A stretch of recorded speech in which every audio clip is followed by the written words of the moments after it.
పేరు గుర్తొచ్చిందా? Very good. అయితే నీ పేరు త్వరగా చెప్పు.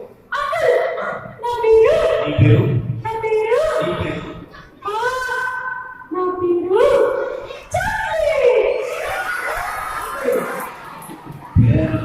ఇగో చాక్లెట్లు బిస్కెట్లు మాకొద్దు కానీ నీ పేరు చెప్పు. నీ పేరు పేరు చాక్లెటా?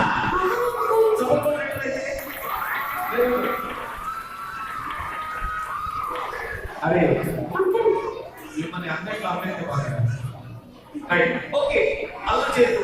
సరే చాక్లెట్ చాలా బాగుంది నీ పేరు. మరి నీకు చెల్లి కూడా ఉంది అనుకుంటాను. Very good. ఓకే ఇక నీకు సునామీ వస్తే కష్టపడా. ఓకే